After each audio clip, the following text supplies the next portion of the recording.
Umalis ka na. Kung karapatan din lang ang pag-uusapan, mas may karapatan ako sa pamamahay na ito. Dahil ako ang ina ng anak ng iyong amo. Tama na. You sound like a broken record. Sagutin mo ko.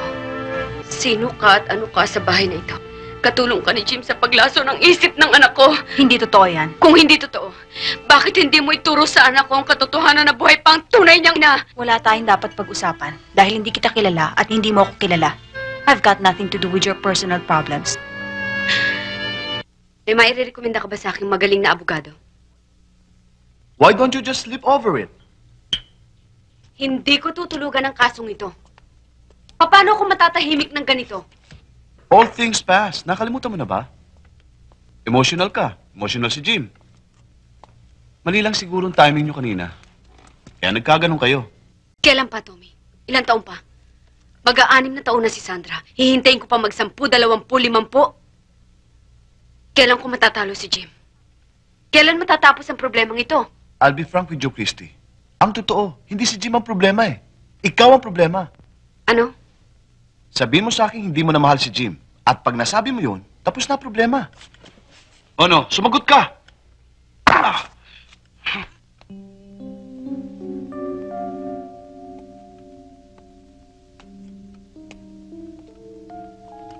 Ate?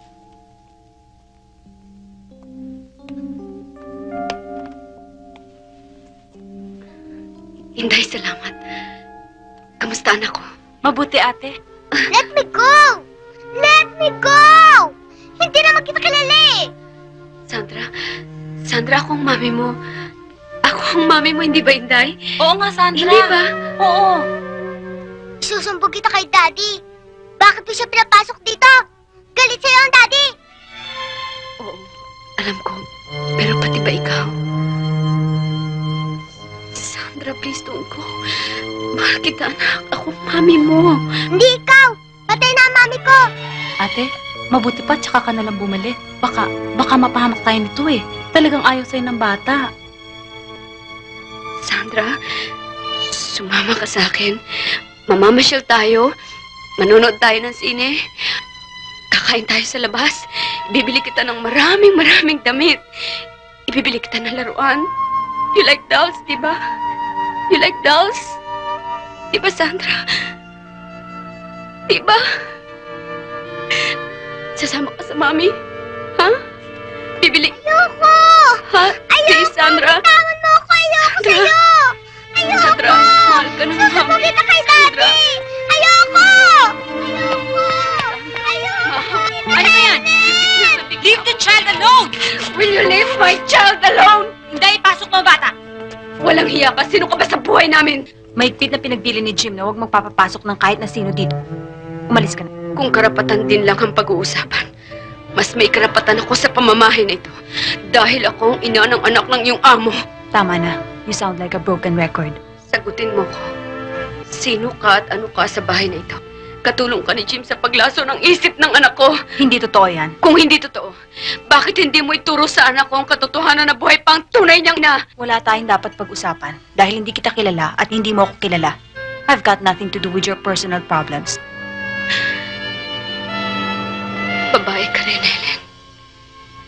You should know how a woman suffers. Lalo na ako.